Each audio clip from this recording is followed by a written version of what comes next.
هعمل الحلقة بالانجلش. هو طبعا بيكلمش عربي وهو من امريكا. هنحط ترجمة تحت. ماشي. And that's it.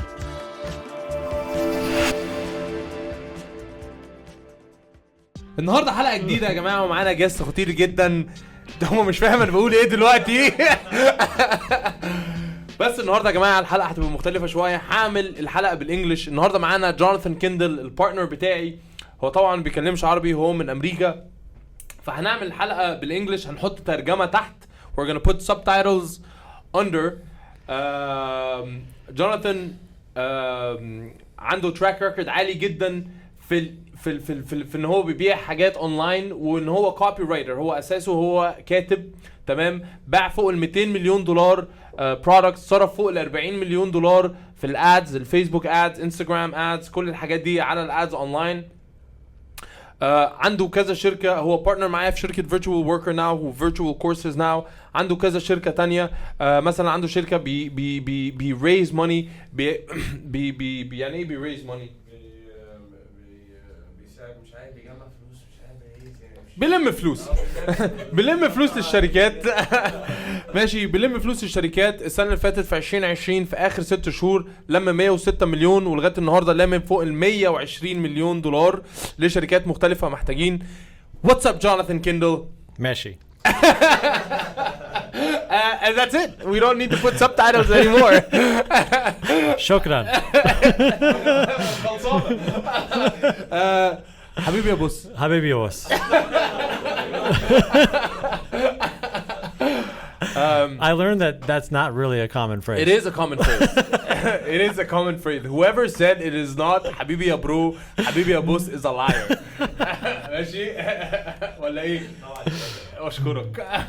He's saying that people don't say حبيبي يا برو. لا they say it all the time. Oh, but people said that especially you say it. So I'm learning the Youssef Sabry language, not Arabic. Okay. Okay. Yeah, I use a lot of bro. And a lot of people just when they see me in the street, bro. Yeah, because I just say bro a lot. Bro mindset. Yes, the bro. Yo, that should have been the name of the podcast. Bro mindset. Bro mindset. That's actually pretty good. Hey, it's still early. Yeah. You could rebrand. I like it. I like it now. I really like bro. I like bro more than my name. But in English, bro has a very particular connotation. Yeah. Like a frat bro. Yeah. Or a surfer bro. Yeah. Broski. Or a skater bro. Sure. It's not always positive. No. It's always positive. I'm saying in American Don't English. ruin bro for me. We'll start. شكرا للبودكاست النهارده. نشوفكم في الحلقة الجاية. So me and Jonathon met about 3 years ago. We were working. He was using our company as a service for his other companies. And he started to get a lot of clients for me, and he started referring our company to different clients. So he asked me, it's like, hey, you should start paying me commission for these,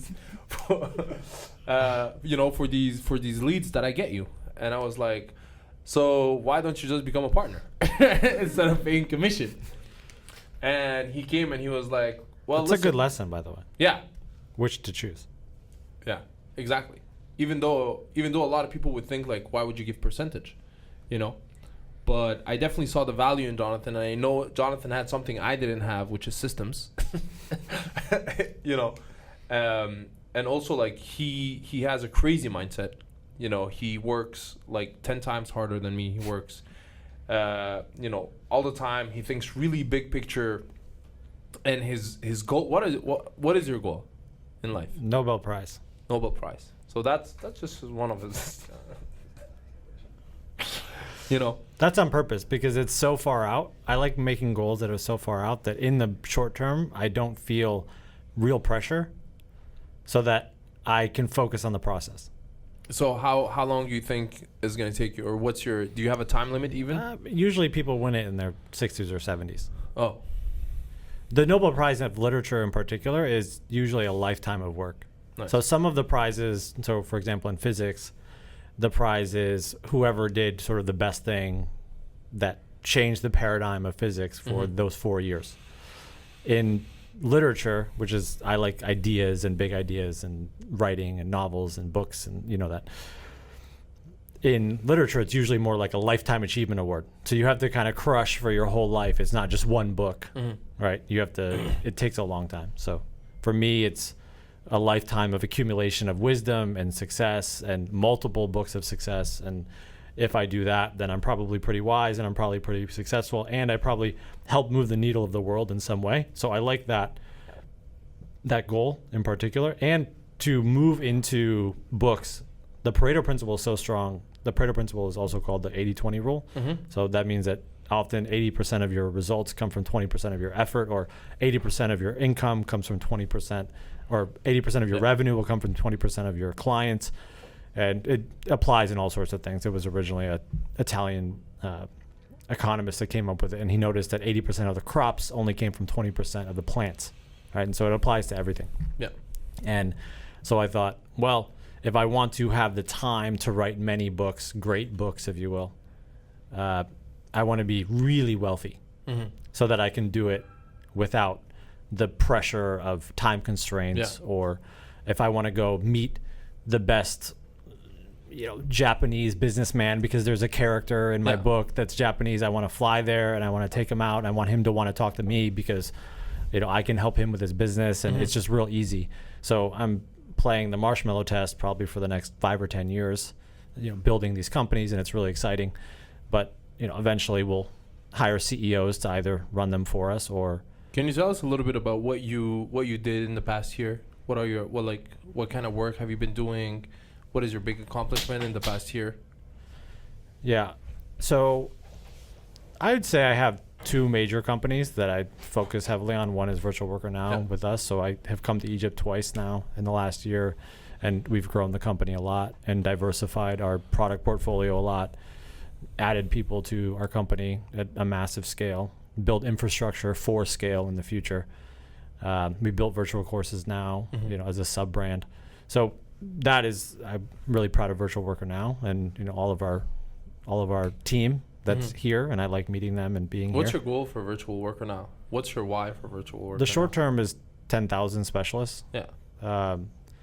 I think it's the same as you. The idea is that most people, there's this book called Think and Grow Rich by Napoleon Hill, and it's this sort of the first self-development book in the United States. And chapter 1 is belief, meaning that I can teach you the step-by-step of any particular business. I can teach you the mechanics of it.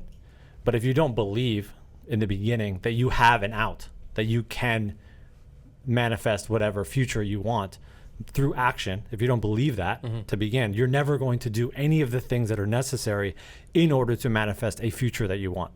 Because why would you try if it's not possible? Yeah. Right? So you have to start with belief. And I think this ideas are massively scalable. It's why when authoritarian regimes take over, oftentimes they start by taking over the media. Yeah. They take over the media, and in Nazi Germany, for example, they killed all of the writers and all the philosophers and the journalists. Why? Because they're a threat. And they're a threat because ideas spread quickly. You see this in meme coins in cryptocurrency, right? Ideas can spread very quickly. Yeah. And so for me, the idea of there's a new paradigm right now that exists with this thing called the internet, and with another thing that's called software. Yeah. So if you combine software and the internet and you combine the two, this geographic old paradigm, which our parents were grown into, especially I would argue in the Middle East, right? Whereas in the United States, they want you to go to a safety career. Yeah, super safe, be an engineer, be a doctor, go to the army or police or something like that, right? Something that's predictable and consistent. And it was sort of true maybe for them. Yeah. Right? Because there was no, I'm going to work remotely for a company from San Francisco. I work from a San Francisco company and I get paid in US dollars, or I'm going to freelance with an Australian podcast. Yeah. That idea didn't exist 50 years ago because the technology didn't exist. Yeah. So when your parents give you advice, or when the older generation gives you advice, it's relative to an antiquated system. right? So it's as if someone that's old school muscle car mechanic giving advice to the leading edge Tesla engineer based on the gas guzzling, muscle cars of the past, right? It's like, okay, you it doesn't mean you're fundamentally wrong about gas cars. You're an expert, that's great. You have good intentions. You're trying to give me advice. But the truth is, we live in such a different reality that your advice is now irrelevant. Yeah. And the good news is that because you're wrong, now everyone has an opportunity that you didn't think that they have. Yeah. And so our goal and our mission, and both to an American audience and I believe in the Middle East and hopefully all around the world, is to start with that fundamental, that first chapter, explaining and then giving people an opportunity to practice this belief. Yeah. Because if first it starts with education, that's why virtual courses now is so important. If you don't have the skill to execute and help the world in any particular way, then of course you're not going to have an opportunity because you have no skill to give the world. And why do you think virtual courses is so important?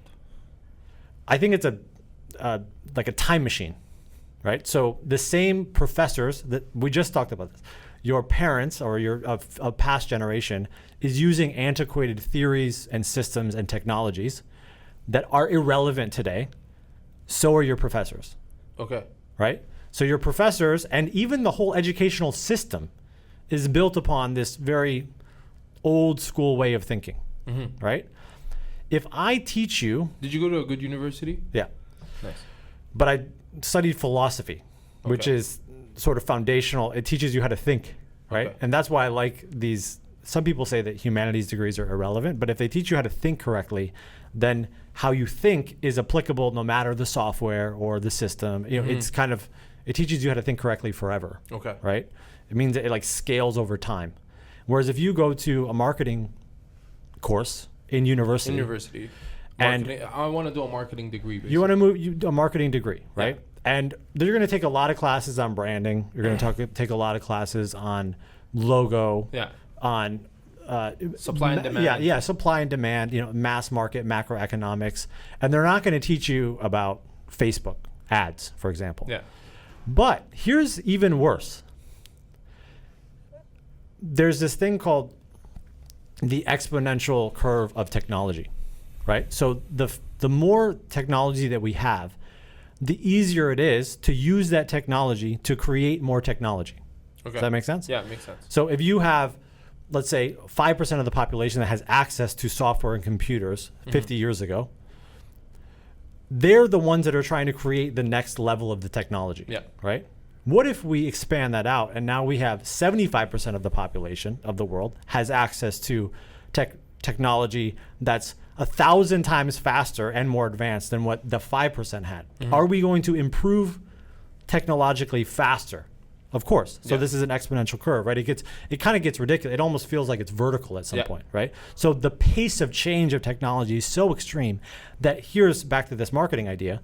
Not only is generic macroeconomic trends from the 1950s and 1960s irrelevant, but soon, even if you took a class on Facebook ads, which would be in theory better than every other school probably, also going to be irrelevant. And it's probably already irrelevant already right now irrelevant. Because they changed the iOS. Because the iOS targeting. update. Exactly. Yeah. So when you're on the cutting edge of anything, there might be Adobe Premiere Pro, right? Okay, great. Adobe Premiere Pro. I'm the master of Adobe Premiere Pro.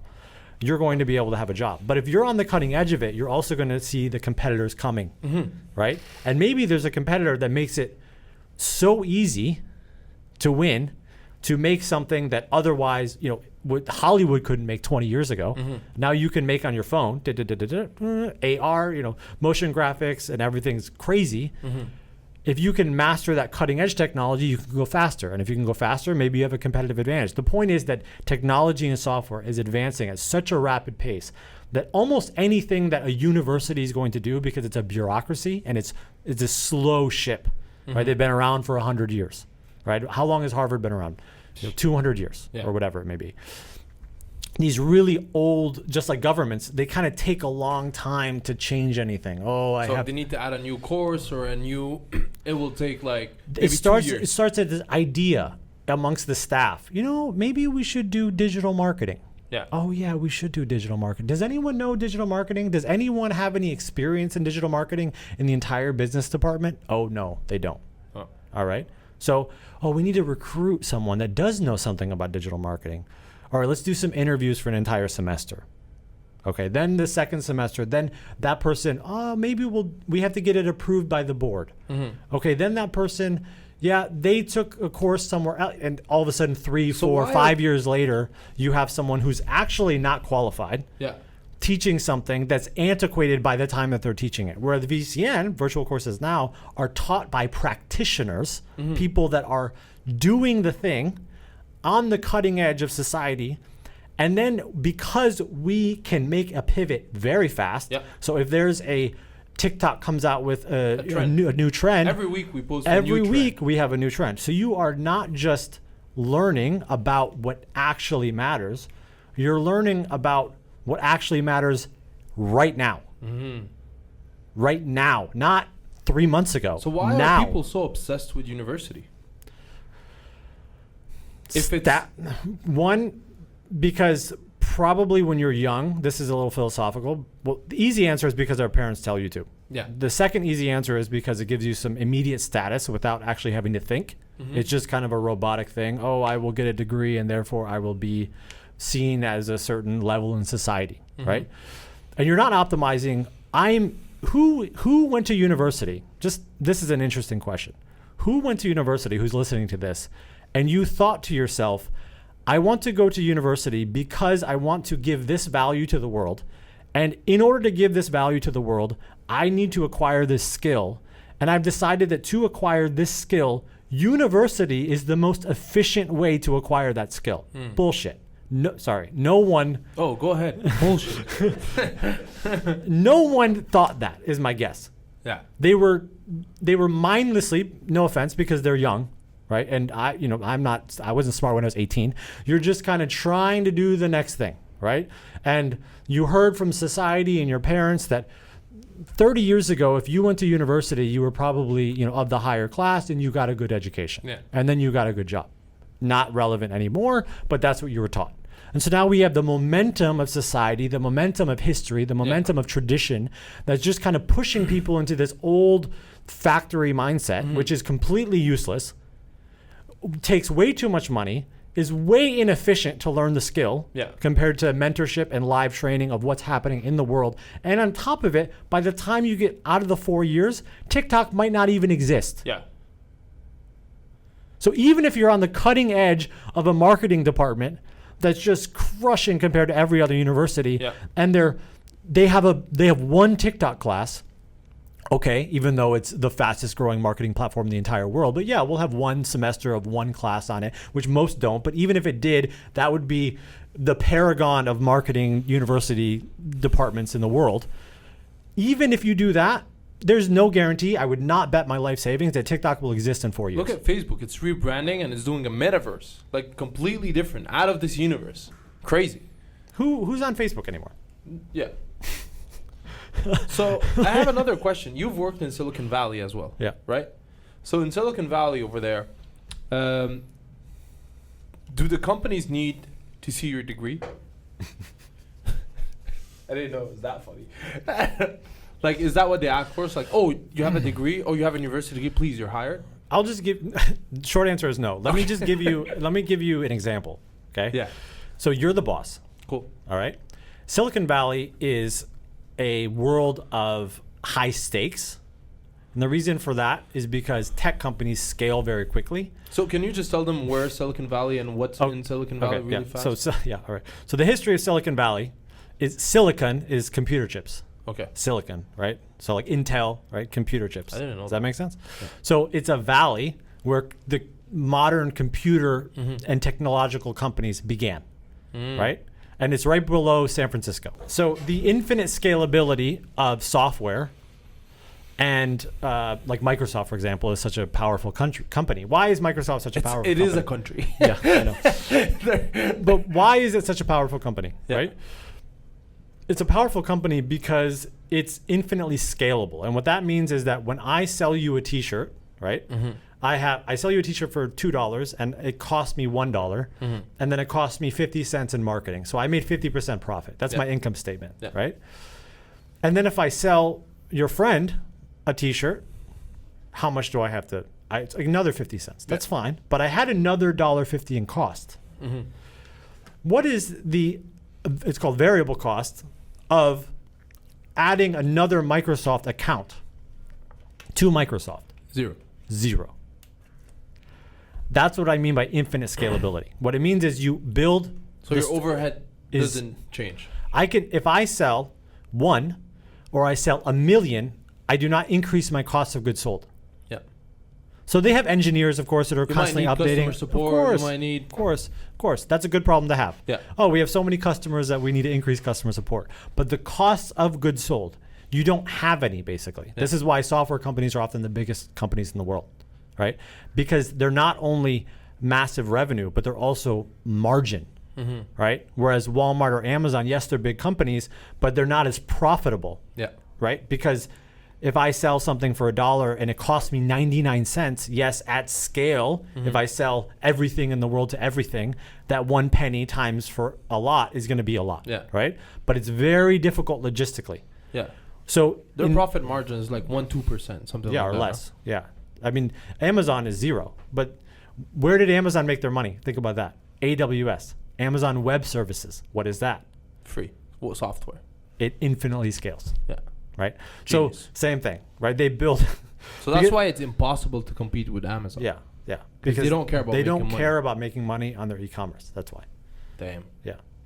Do you think that they had that idea from the beginning, or that's something that came up? No. I think they pivoted thousands of times. Yeah.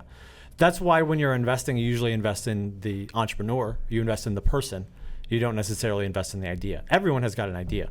How many people have an idea that are listening to this? Oh, I have this magical idea, and if I could only... No one's stopping you from doing it. It could be $100 million idea. Yeah, great. Yeah. Good for you. Good for you. How about, as Jordan Peterson says, how about you clean your room first? How about you make one sale of anything? How about that? How about instead of your $100 million... I can't do that, but give me $1 million to invest in me. Yeah, give me $1 million and I'll make you $100 million, but... No, I've never sold anything to anyone ever. Like it's so delusional, and yet this is literally how people think. But Silicon Valley, let's go back to this real quick. So Silicon Valley is in San Francisco. They infinitely scale. So they have these massive margins, so they can pay a lot, mm-hmm. right? But there's crazy competition because there's a thing called a venture capital firm, and they're all in San Francisco, near San Francisco, in a place called Mountain View. That's where technically Silicon Valley is. And what they do is they invest in early stage startups, which 99% of them are going to fail, mm-hmm. right? But one of them is going to be Airbnb. One of them is going to be Zillow. One of them is going to be Uber. One of them is going to be Netflix, right? So they make 100 bets, and 99 of them, this isn't exactly true, but let's say 99 of them go to zero. So if you bet $100, and 99 of the 100 goes to zero. So you only have $1 left. But that $1 made you $10 million. Was that a good bet? For sure. So you lost 99, but you made 10 million. This is the entire business model of venture capital firms. So they're making all of these bets. And so they're investing in these companies, these tech companies, but they would never invest in a company. This is important, this infinite scalability. This is why it's technology based. They would never invest in a company like a restaurant. Why? Because it's not infinite. Because they're not going to make $100 million off of the $1. Yeah. Because it's too slow to scale it. It's too slow to franchise it. It's too slow. It doesn't have a big enough margin. Mm-hmm. Does that make sense?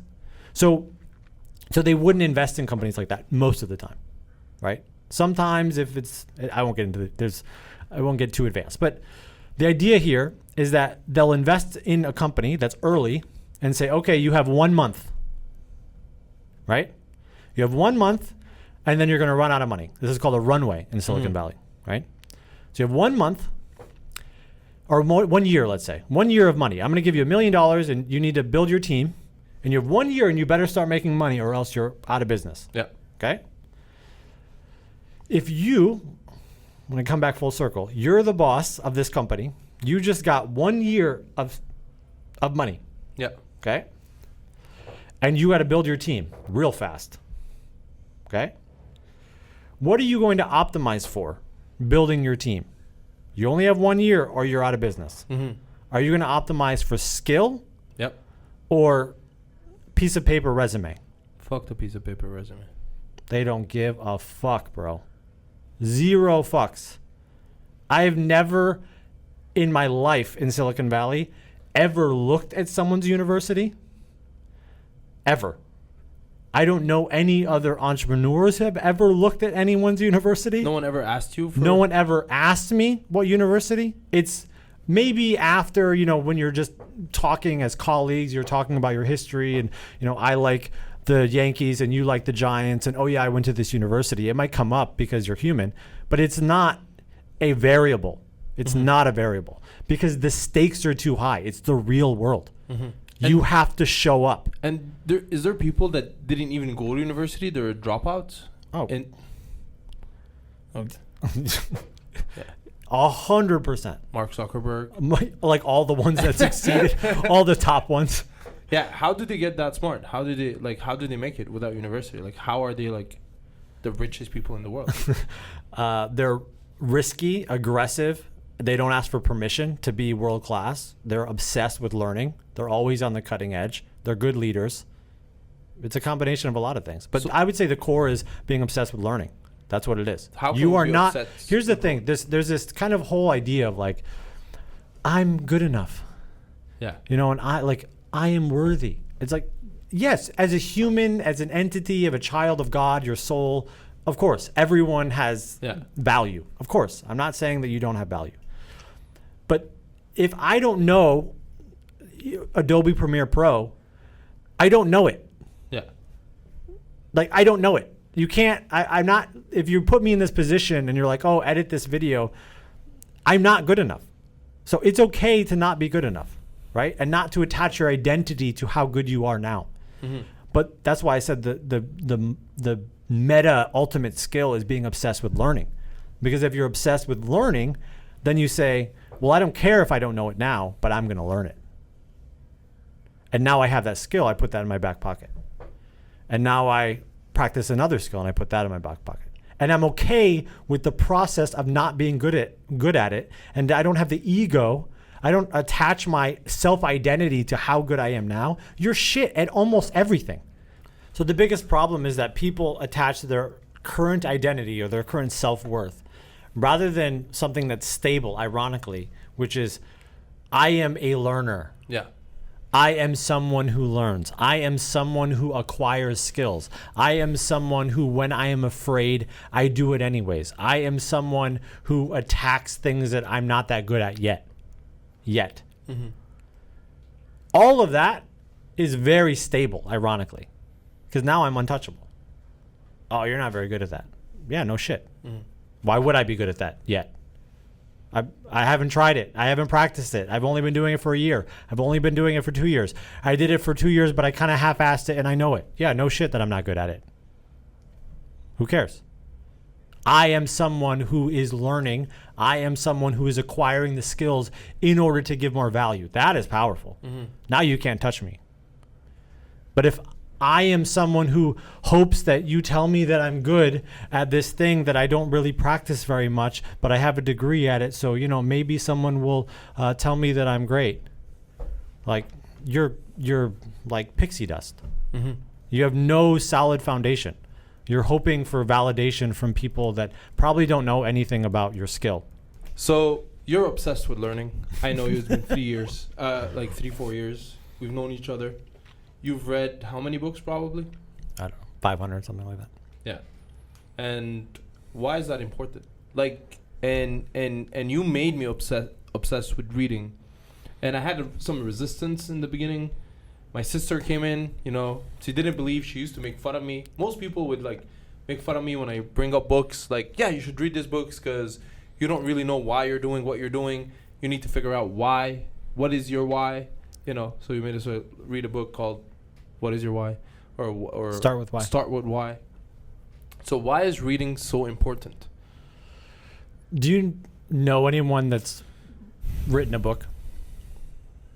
If I know anyone like personally, my mom, What does she write it about? her life, her experience. Who do you think is the biggest expert in the world about your mom's life? My mom. Do you know anyone else that's written a book? Like that personally? Like personally? I don't think so, no. Do you know anyone? Who writes books? Experts? When you're learning something, do you think that you should learn from, if you agree with the premise Yeah. that learning is important? Mm-hmm. With anyone that went to university, in theory, if they're doing what they should be doing, which is learning, which they're not, they're usually trying to just, like we talked about earlier, go through the motions. But if you do agree that learning is important to acquire skills so that you can do good in the world, so that you can give more value, so you can make more money, Mm-hmm. so that you can give more value, it's a cyclical, self-fulfilling prophecy. If you agree to that, do you think that you should learn from your friend who has no experience in that field? Yeah. Or do you think, let's say on the other end of the spectrum, you should learn from the top expert in the world? Definitely the top experts. So you agree that if you want to learn something, you should, in theory, learn it from the best in the world, Yeah. if you could. Probably, yeah. For sure. And Not who probably, writes 100%. books? Experts? Deep. Wow. Very deep. So if I wanted to learn from, do you think that it would be smart if you were going to become a leader to learn from the top executives at Google and how they conduct themselves? Yeah. Do you think that it would make sense to learn from the coaches who are the executive coaches of the CEOs and the founders of Uber? For sure. They're paid $1 million a year to coach other leaders. Do you think that you should, if you wanted to learn about leadership, you should talk to them? Definitely. Do you think that if You you can could, talk to them. You can't talk to them, but you can. well, buy their would, books? No, just stay with me. Oh, okay. If you could, would you? For sure. What's the best football team in the world? The New York Giants. Like soccer. Oh, soccer. Muhammad Salah. Oh. So if you were learning football, Yeah. do you think it would make sense to learn from him? For sure. Do you think that if you were learning about mindset for how to perform under pressure, you could learn from him? 100%. Why? Because he's the best in the world. But you can't talk to him. So how do you do that? Mm. Do you think he wrote a book? He will, for sure, at some point. Do you think that he has a biography about him? Definitely. I'm not sure right now, but he will probably. 100%, I guarantee you, I would literally bet my entire life savings that at some point in his life, he's going to write a book. For sure. There's your answer. Nice. So, And even crazier is that it's the most articulate, well thought out, well planned, and highly edited articulation of his theories for how to do it. but It's there's- not just him spitballing, hey, I had coffee with him and I asked him a few questions and he gave me some advice. Yeah. It's like him purposely thinking, how can I teach people to do what I do? Let me hire a world-class writer. Let me hire a world-class editor. Let me talk to a publisher who's world-class at helping me articulate my thoughts and my patterns and my skills. All of these world-class experts in combination are conspiring to, in 200 pages, give you on a silver platter his mindset, his answers, his beliefs, his patterns for how to be successful. And you are too good for it. yeah. Why would you read a book? It's delusional. So, That's why I like books. but there's something I still don't understand, Jonathan. If it's that simple, if I want to be the best in branding, I will go read the best top books. 50 books in writing. Yeah. This happens all the time. People are like, what's the best book? I'm like, you asking that question means that you don't understand. Mm-hmm. The answer is, how many books do you think that I read on copywriting? Do you think that I asked a copywriter, what's the best book on copywriting? And then I read that book. How much sales you've done with your copywriting? Hundreds of millions. Of dollars? There. Cool. Do you think that I got it from reading the right book that the one copywriter told me to read? Or do you think I read a lot of books? You probably read every single book. So there's no downside. I don't like do you do a pro and con analysis and you're like, oh, I read the 20 books of the top 20 experts. It takes how long? What else are you going to do? So I don't get it. So if it's that simple, why are people not doing it then? Like if it's that simple to succeed in life and to be an expert, and I think I remember it's like if you put in 20 hours of learning in one thing, you're already like 90% better than everyone. Yeah, you're like in the top 5%. Yeah. Yeah. If you just put in 20 hours of concentrated effort. Yeah. So if it's that simple and it takes, that much time, little time, why aren't people doing it? One, most people are reactionary and just floating through life and not making conscious decisions. They're just floating kind of around. So they're not even thinking about what is my goal and then what are the skills that I need to acquire in order to reach that goal, which just starts with belief, right? And then what would I have to learn in order to acquire the skills and who are the experts in that field? And then how would I learn from those experts even though I don't know them? That whole thought process that I just said, most people don't even have that thought. How come we don't learn this in school? Yeah, we should. Probably because the people that are teaching us are not highly successful people, to be frank.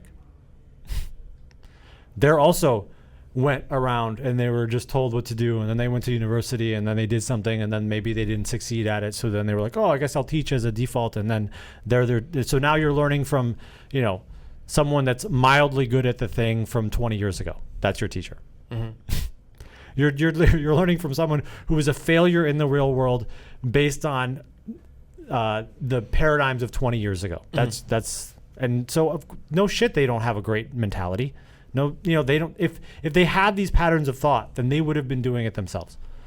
So that's why you have to go to the best. That's why one of our core values is world class. And I'm not joking, world class. So many people give me advice. Oh, you should this or you should. I mean, not anymore because I'm so militant about cutting out who's in my life. But previously, you would have people that give you advice, and I would literally ask myself, are you top 10 in the world at the thing that you're giving me advice about? And if you're not, I don't care. I don't want to listen to it. I don't care. Why would I take advice? Now, if it's like my mom and it's about relationships and my family and okay, whatever, to an extent, right? Because she's an expert at my family dynamics. Okay. Yeah. You know what I mean? She is world class at knowing my sister, right? And how to talk to my sister. She is the best in the world at that, right? So in that context, that makes sense. But I think people are just not even self-aware or they're not making conscious decisions. And then if you now understand that you could make conscious decisions. So let's say if right now you pause this podcast and you said, what are my goals in my life? What are my purposes in life? What are the skills that I need to acquire in order to do that? What are the world-class experts in those skills? What are the top 10 books in those skills? Here's the next problem. Even if you read those books, the next problem is that once you start applying the theory of that book, you're going to fail. You are going to fail. You're going to fail. And people don't want to do that. How many times people are like, oh, I didn't try. Yeah. Why do they say that? It's because they're afraid of really trying and failing, because if they really try and then they fail, it hurts their core identity and they don't want to, it's like too hot. They don't want to touch it. Yeah. And the reason why they are worried about that core identity is because, come full circle, their foundation are not core values. Yeah. Their foundation is, what will they think of me? Yeah. And if you're worried about what they will think of me, and then you do something and you fail because you're just a beginner at it or you're not world class at it, then people are going to tell you you're not very good at this thing. It's going to happen. It's not maybe it's going to happen. Yeah. It's going to happen. That's how you learn something. And they don't want to even confront the necessary practice that will bring about judgment. And so rather than going through that, they avoid it.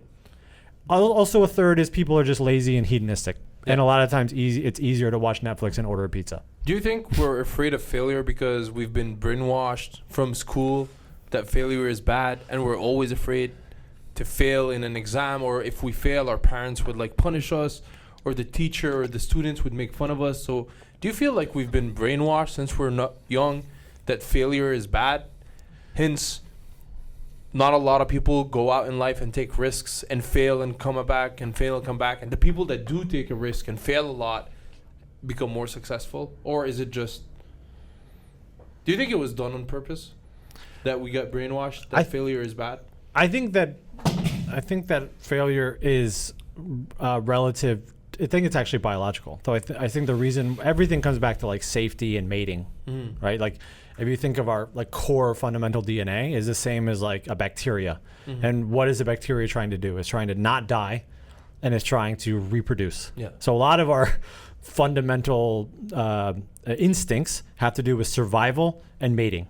And you see that when people are kind of flashy, it's usually because of mating, because you're trying to increase your social status in your hierarchy so you can attract the mate. And then also for survival, if you are in a tribe of 20 people and you are deemed unworthy because you did something or multiple things in a row that were not helpful to the tribe, that are pulling the tribe down, and you're kicked out of the tribe, you're now in nature by yourself and you're going to die.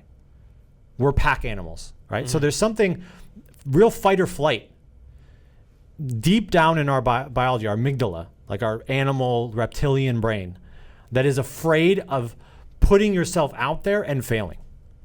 Because you fear, there's deep down, that if I fail, I'll be deemed unworthy from the tribe, I'll be kicked out of the tribe, and I actually will die. This is why people fear public speaking more than they fear death. Wow.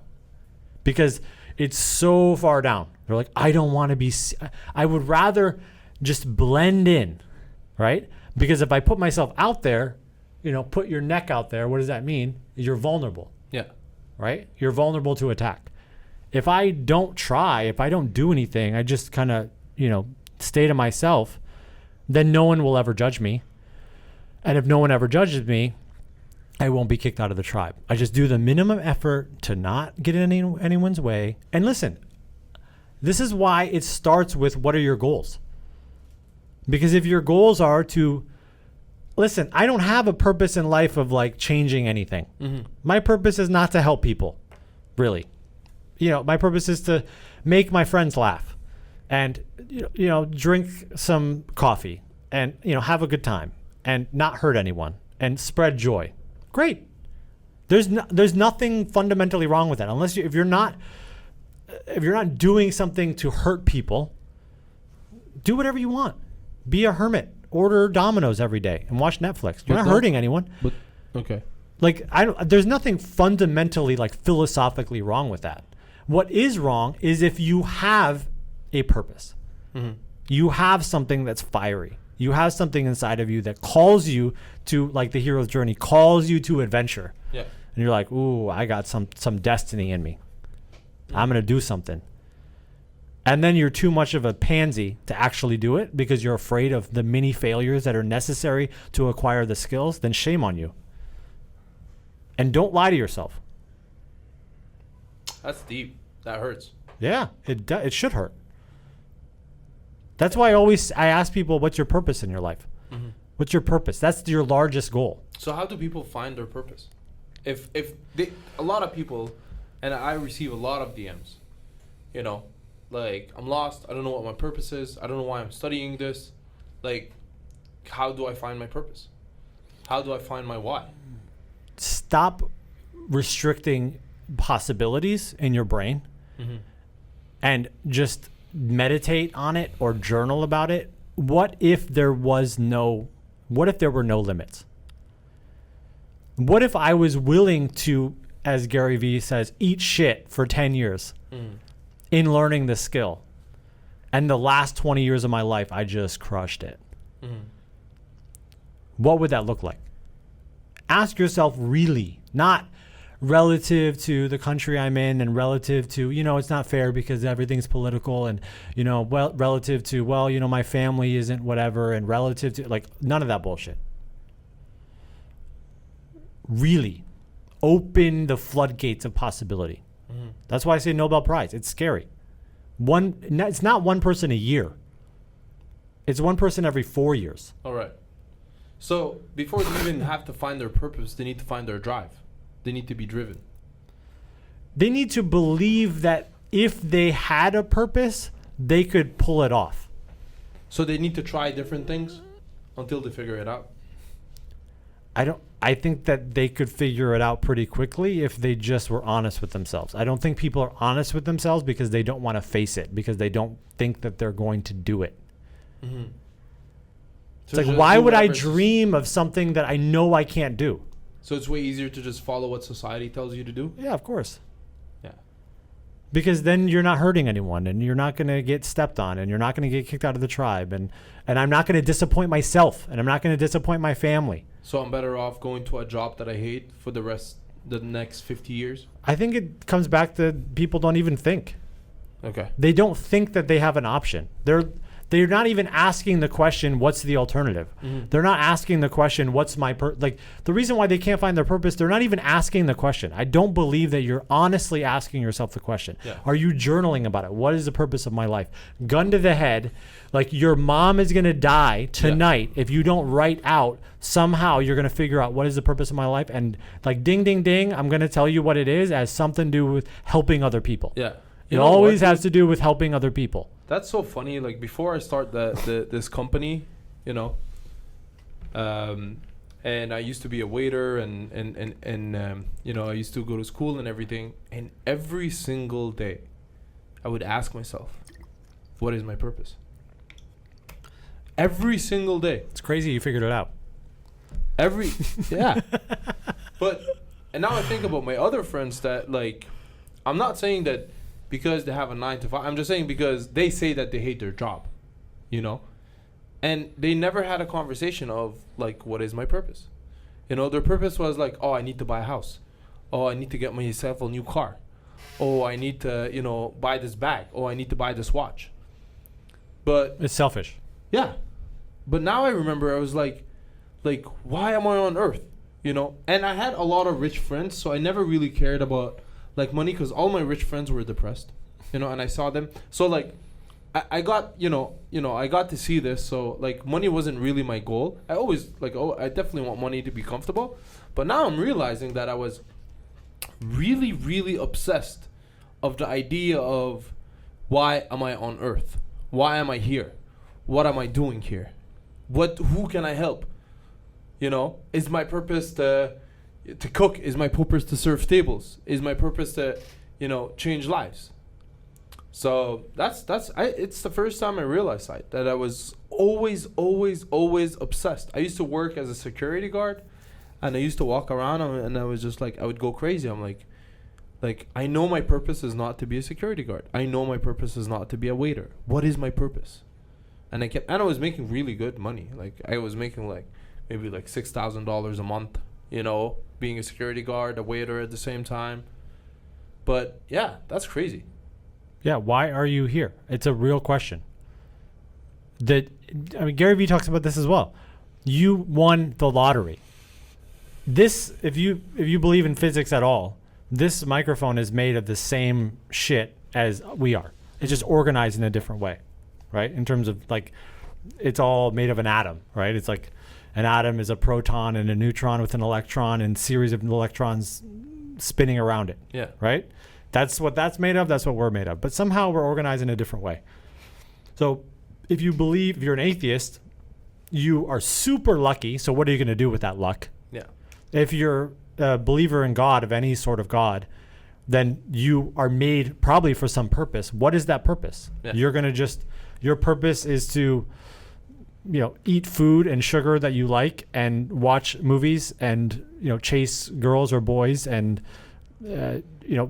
desire physical objects that won't give you happiness or mean anything to you at scale, or you're going to fucking do something. Why are you here? It's a real question. Yeah. People don't want to ask the question because they're afraid of the answer. Because if they really answer the question, it's going to call them to a hero's journey that they don't feel like they're ready for. Because it's going to suck. You and I, what do we do?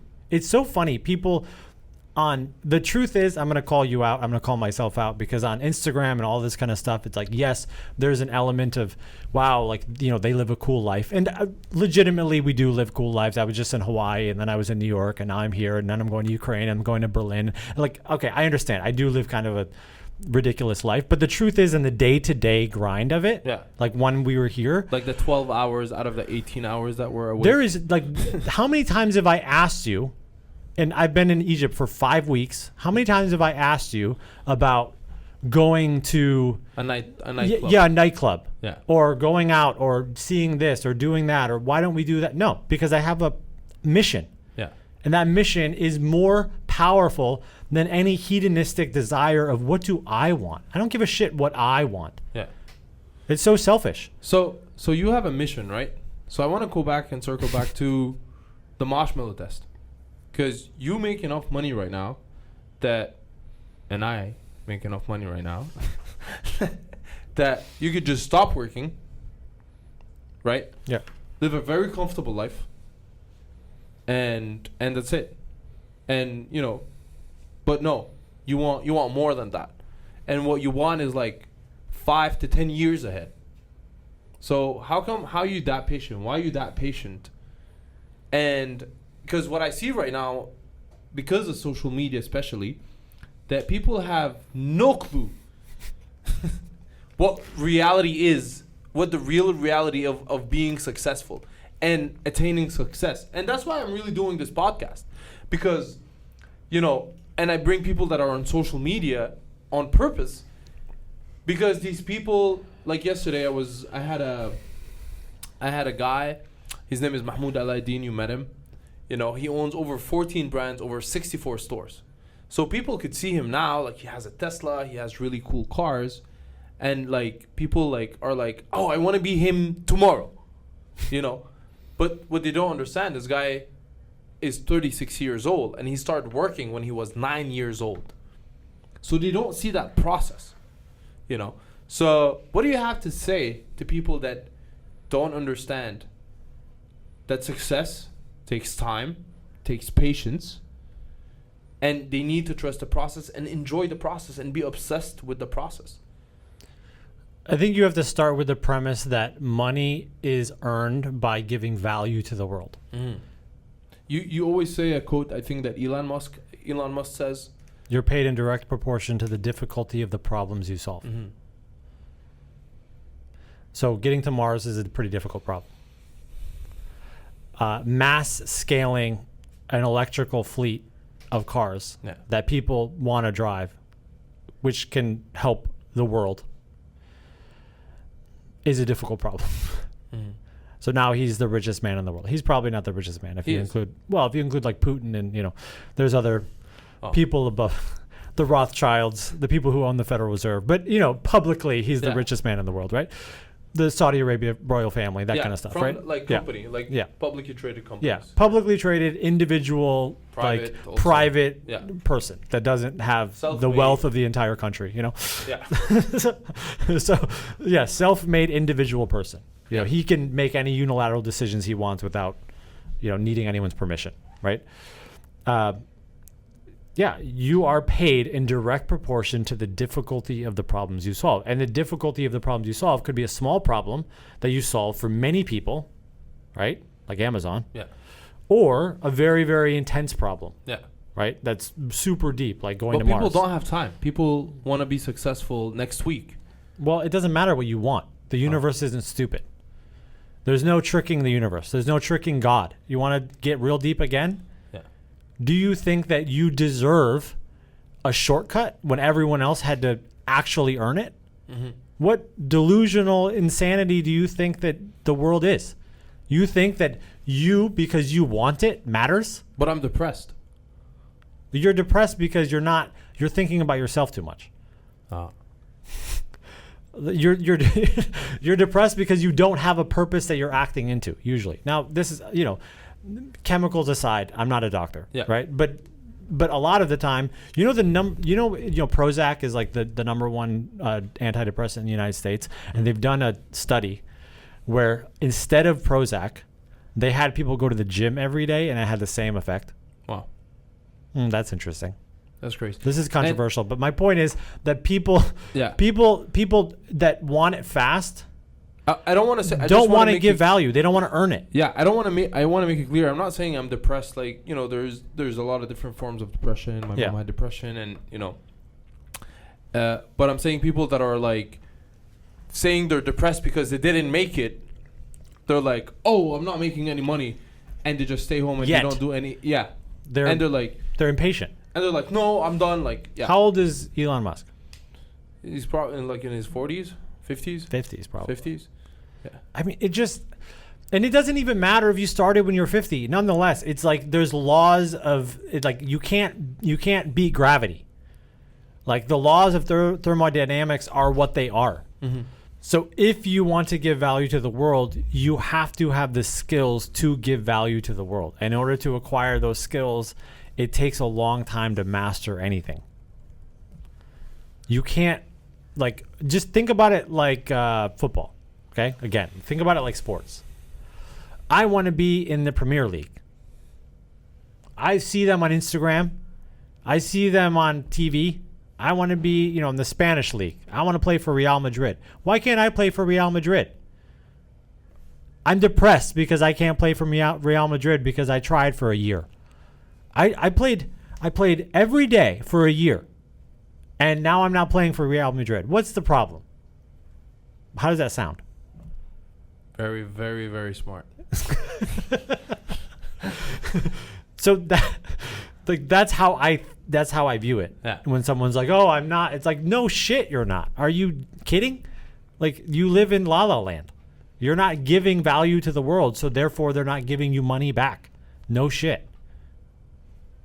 Like, what? You don't deserve anything. You know what my favorite? There's a American football player, J.J. Watt, this massive defensive end, which are like these crazy athletes, super big, super fast. He says, this is one of my favorite quotes. He says, "Success is not purchased; it's leased, and rent is due every day." I love it. Yeah, that's pretty so cool. profound, right? Like. It's every day. If Elon Musk just dropped out right now, was like, I'm done, you think that his net worth would go up or down? Yeah, definitely down. If he just paused, he's like, I need a break. SpaceX would have not been. His net worth will probably go down by 40% because half of Tesla's value is speculative relative to people's belief that Elon Musk will crush. Yeah.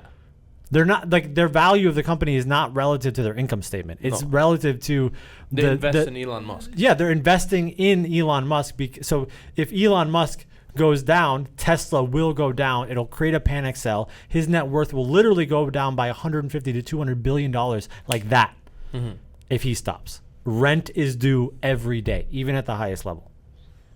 People think that also, by the way, he has like $300 billion in the bank. He does not have $300 billion in the bank. He has shares of a company that has a valuation. Yeah. And he can't even legally sell the share. Like, if he wanted to just liquidate $150 billion, he legally cannot do it because it will tank the market. And if it tanks Tesla, then it could create a panic sell for everyone else. The SEC of the United States will literally not allow him to liquidate his funds. Yeah. So this idea of like, well, why doesn't he just give like $100 billion to everyone? He can't. It's not even, he doesn't have the money. You know what he just wrote? He wrote, if I love this.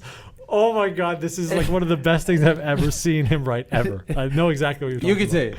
No, say it. I don't remember. Is it Youssef? The UN or something. Yeah. Yeah, the UN. He told the UN, he's like, if you show me exactly how you will solve poverty in the whole world with $6 billion, he will write a check for $6 billion and give it to them. It's because they called him out first, by the way. Mm-hmm. They said that if Elon Musk, so they were upset that billionaires were not giving enough money to hunger. Yeah. Right?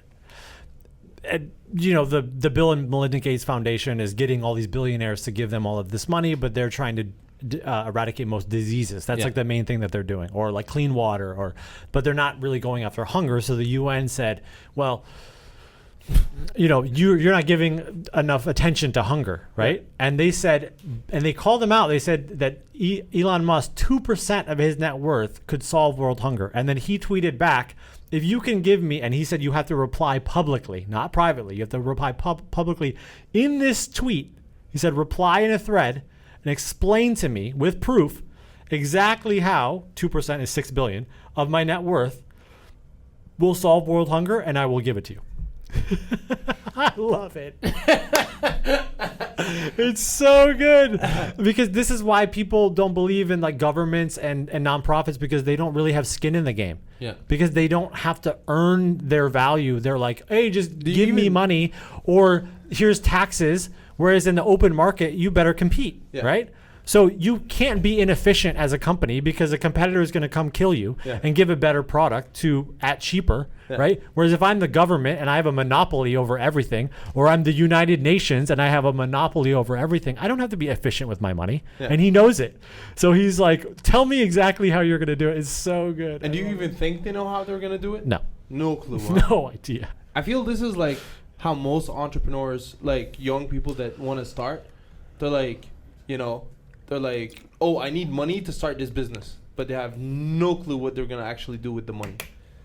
You know, so I have another company called Deal Raise. Yeah. So we raise money for entrepreneurs. We raised over $100 million. Yeah. And so the last couple of weeks, I've been talking to a couple entrepreneurs. Before I was training my sales team, I do it myself. That's another thing that you do as an entrepreneur. People are like, oh, I'm too good to do customer support. Yeah. I did so much customer support. Like, I've done so many annoying sales calls. Like, you got to be able to do everything, you know? Anyways, so I'm doing these sales calls and I'm talking to entrepreneurs, and it's so funny because it's a very expensive product. And they immediately come onto the call and they think they're defensive, right? They're like, this person's going to sell me, right? And they say, they're entrepreneurs, or they think they're entrepreneurs, and they say, you know, okay, like, what's this call about? What's this call about? You scheduled a call with me. You said you wanted to raise money, right? And they're like, oh, yeah. I'm like, are you raising money? Or do you want to? And they're like, yeah. And then they say, okay, well, you know, what do you do? And I said, we help people raise money. What's your deal? Like, so I make them pitch me. Yeah. And they're like, some people pull back a little bit, and they're like, well, and I'm like, listen, we help people raise money. We've done it a lot. I'm not going to get into the details if it's not a good deal. We say no to most people. And then they were like, what? We say no to most people. And then I asked them, and there's a lot of entrepreneurs that, you know, are good, but there's also a lot that have this idea. It's like, oh, well, you know, what's your history in this industry? Oh, well, you know, not really, but it's a good idea. I'm like, I don't give a shit about your idea. I give a shit about your skills and your ability to pull it off. And in fact, what's stopping you from doing it already? I had this guy that said, he was like, oh, I want to flip mansions. And I was like, okay, so you want investors to like buy mansions for you and then you flip them? And he goes, yeah. And I go, do you have your real estate license? And he goes, well, no. And I'm like, why don't you start with a real estate license and sell one house? Yeah. Ever. Why don't you just do that? Why don't you just sell one house?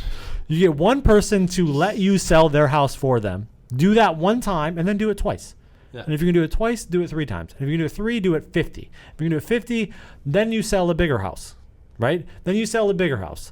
Then you take that money and then maybe you flip a house yourself, flip a small house.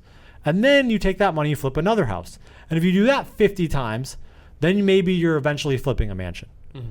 You don't need an investor. And an investor is not going to invest in someone that won't even get their real estate license. Mm-hmm. You're delusional. Anyways, I mean, that's a bad example because that's so extreme, but people are kind of that extreme often. They're like, yeah, I have this idea and I'm going to do this thing. And then I'm like, okay, well, why haven't you done the first step in the last 2 years? Yeah, I know. I've met a lot of people like that. I've met people that are coming with like a really simple idea and they're like, we need $100,000. I'm like, why? Because we need to build social media. I'm like, you need $100,000 to do social media? I'm like, do you have a phone? They're like, yes. I'm like, do you have the products? They're like, yes. I'm like, do you know your products? They're like, yes. I'm like, can you film with your phone your products, talking about your products? They're like, yes. I'm like, here you go. give me $100,000. You know what's in, You owe me $100,000 now. I've just solved your social media. you know what's interesting about people with, because I talk to a lot of investors and entrepreneurs that are raising money, is that investors want to know really exactly why $100,000. Yeah. Why 100 and not why 100 and not why 95. Yes. Why 95 and not 107? An exact plan of How are you going to use $107,000 and 530? You know, like exactly why do you need it? What's the plan? Then maybe I'll invest in you. I need $100,000 because it sounds good, and you know, I want $100,000. Oh, really, Mr. Fancy Entrepreneur? That sounds great. People are basically delusional. Yeah. They want to skip steps. They don't realize that the world is unfair in a lot of ways. Listen, you know, For sure. 100%. And I have had crazy advantages by just being, you know, born where I was and speaking English and having two arms, and you know, there's infinite advantages, right? I come from a very poor family, but still, I have advantages. I'm lucky. We're all lucky, right? If you're listening to this podcast, you're lucky. Especially if you're listening to this podcast now, after over an hour or whatever it is, like, give me a break. Yeah. Now it's on you. I love, because we're going to close with that. So I want you to talk about, I want to close with this because a lot of people in the Middle East, you know, have this built-in excuse because all of the disadvantages, and you don't think about their advantages, you know. So they would say like, oh, like I come from a poor family. Oh, I didn't go to the best university, you know. And there's people that are better, people are worse, you know. But every single person has, you know, their card played, you know, given to them differently. So what do you have to say to the people that feel that life is unfair and that they don't have all the advantages that Elon Musk had, or that, you know, Kim Kardashian had, or you had because you're American and you have an American passport?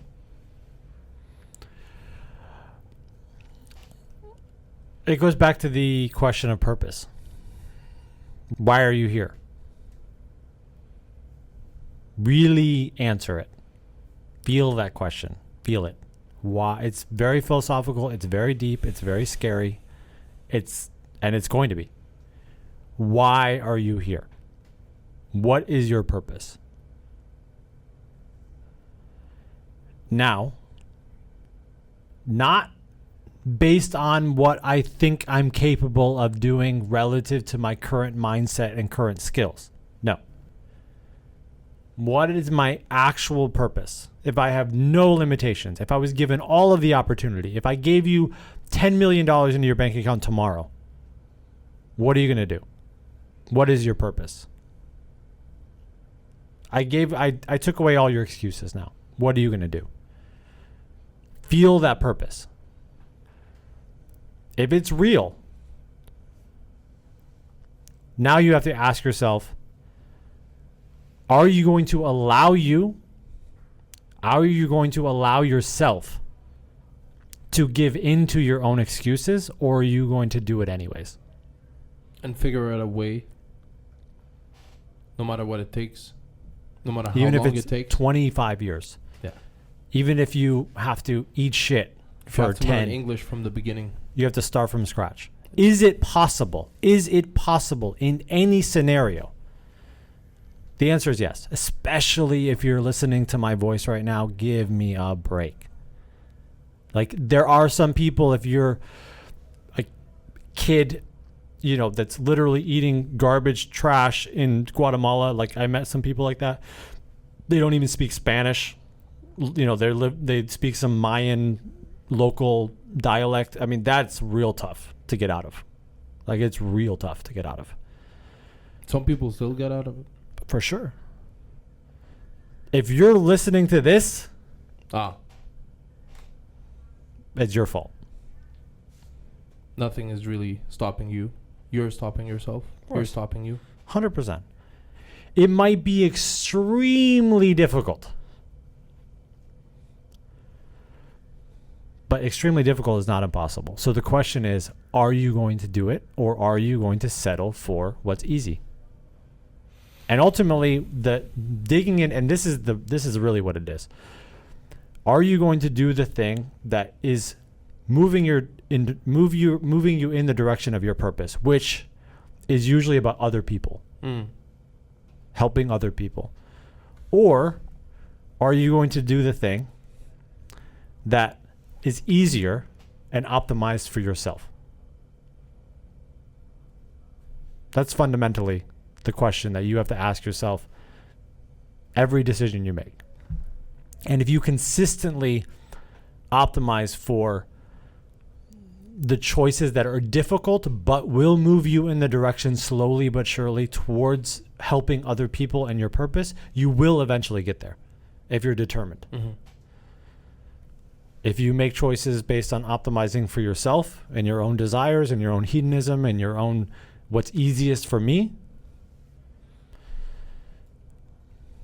then guess what? You're not giving more value to the world. You're not going to make as much money. You're not going to have as much freedom. You're not going to be happy because you're not helping other people. There's a thing in the Bible called the Matthew Principle. It's very controversial. And it says, for those who have, everything will be given. And for those who have not, everything will be taken away. And this is hard to listen to because it seems unfair. That's not fair. But it's not that it's unfair because it's not the way that the world should be. It's the way that the world is. You're always moving momentum in one direction or the other, even if it's slow going.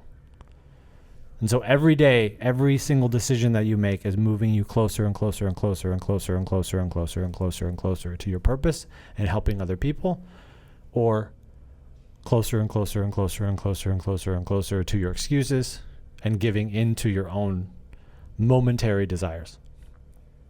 And over time, it's either a downward spiral or an upward spiral. And if you're willing to play the long game, no matter your circumstance, you'll get there. Love it. I think that's enough for today. We've said more than enough. I really hope people, take the step to move forward to the upward spiral. And I love that you say this because, you've seen the Egyptian culture, you've seen the American culture, both, the opportunities on both sides, and you still believe in this, that people in this country can still make it out of here. And if you have a computer and the internet. Yeah. Doesn't matter. Doesn't matter if you're in the US, in New York. Virtual worker now proves it. Yeah. Love it. وهي دي كان معانا حلقتنا النهارده يا جماعه. If you want to follow Jonathon on Instagram, it's Jonathon Kendall. We'll put his Instagram down here. Don't forget to like and subscribe the channel. اعملوا لايك وسبسكرايب. ان شاء الله الحلقه دي تكون عجبتكم. كان معايا البارتنر بتاعي جوناثان كيندل. احب اشكركم جدا. ما تنسوش لو عايزين تشتروا كورس الفيديو اديتنج او كورس الكوبي. Do you want to tell us a little bit about the copywriting course that we have on virtual courses now that you've given? Yeah, so in modern business, everything requires writing. Everything requires words. So every website, every physical store, every billboard, every advertisement, every social media post, every email, every text message, every script, everything to do with business requires words. And behind the scenes, if you see the matrix, behind that is a copywriter. So there's a massive, massive demand for people who are good at copywriting. And what copywriting is writing with the intent of creating an action. So you're writing in a way that's moving people towards a business goal, whether it's to buy something or opt into something or to click on a link or whatever it may be. Yeah. Businesses want you to do something, and all of that requires copywriting. So the total addressable market for businesses that need copywriting is every business in the world. And how many copywriters do you know? Probably not that many. Yeah. So it's a massive in-demand skill for every business, but there's a very small supply. And why your course? What's so special about your course? I'm a practitioner, Mm-hmm. meaning that I'm not a professor. I've studied the theory, and I can articulate the theory, and we do in the class, but we also dig into exact templates for everything. So Have you actually used it in the real world? yeah, You spend money on it? yeah, the ads that I've written have probably been spent well over $50 million in ad spend, probably close to $100 million. Wow. This is called skin in the game, Mm-hmm. right? This is real stakes. This isn't theory. This isn't the idea of a professor teaching what you might do. This is, I'm going to spend $1. I'm giving $1 to Facebook. I am giving $1 to YouTube. I am giving $1 to Google. I am giving $1 to an ad platform. Mm-hmm. And in exchange, if my copy works, I will get $2 back. Yeah. But if my copy's bad, I'm going to lose money. Mm-hmm. It's real stakes. The lights are on, cameras are on. This is not a test. I'm putting money into the world, and it better give me back a profitable return. So you're teaching from what you've experimented with real money With real money. and what worked, how to lose money. Yeah, I give examples of common mistakes that people use when they end up losing money, and then I give you what I always use. These are what I used. We have almost 40 copywriters on our staff right now that are working with live bullets right now with companies that are spending money right now. As we speak, there are companies in the United States that are spending thousands of dollars, tens of thousands of dollars probably, using copywriting that our copywriters are writing. Nice. Would they do that if it didn't work? No. And what are the benefits of being a writer? What's good about being a writer? I always say I think it's the best art form. Yeah. In the sense that it requires the least amount of equipment. Mm-hmm. So you really can be kind of that backpacker lifestyle, right? If you just have a laptop, that's really all you need. You need your brain. If you have, a Kindle or an app, you always want to be learning as a writer, obviously. But you could have just your laptop and a, Kindle app and, maybe Audible, and you can crush a notebook, and you could make hundreds of thousands of US dollars a year and, be in London for a week. And then, when I was actually a copywriter before I became an entrepreneur, I lived in California, and then I lived in Boston, and then I went to Mexico, and we'd travel around, and and I wouldn't stop working. Yeah. I had my laptop, so I would do my job wherever I wanted. Love it. So if you guys want to buy the course, the link is in the description. It's taught by Jonathon Kendall. It's an amazing course. I took the course, changed my life. A lot of other people, the people that took the course said that they never, and they're real writers that work. They're from Egypt. They said they never ever took that. They never ever took this type of writing, or they had no clue that this type of writing even exists. So they didn't learn this in university. Nobody taught them this in university. They didn't learn it in any other company they've worked with. So this is really cutting edge. Spent over $50 to $100 million of experimenting on his copywriting. So he's really giving you the conclusion of the conclusion. So I would say this one more thing. Yeah. Is that you don't have to be a copywriter. You just have to want to understand persuasion and be a business owner, right? So if you want like the likelihood of a potential customer becoming a real customer, if you're a business owner and you're watching this and you're like, wouldn't it be nice if 10% of the people, an increase in 10% of the people who heard about my brand actually become customers? It's copywriting. The answer is copywriting. Because you teach mainly the psychology. Yeah. of basically the consumer on how to convince them to buy something. Oh yeah. So It's all psychology. yeah, I believe that the most important aspect in marketing for a business is copywriting. Yeah, 100%. Like if I have to choose like between video editing, graphic design, or copywriting to market my business, I'll go with copywriting.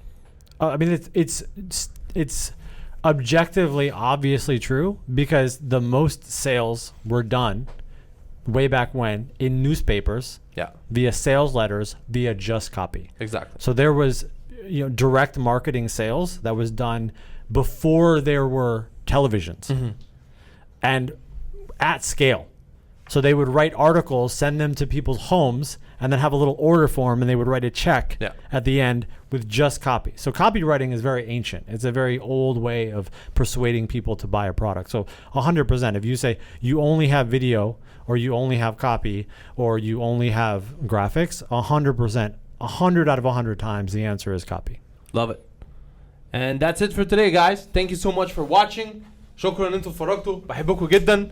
ان شاء الله الحلقه دي تكون عجبتكم. قولوا لي في الكومنتس ان احنا ايه رايكم ان احنا نكمل نجيب ناس من امريكا ومن العالم كله يكلمونا ان هم اكسبرت، ونحط لكم السب تايتلز تحت زي ما احنا حاطين الترجمه تحت كده. ان شاء الله الحلقه دي تكون فادتكم جامد جدا.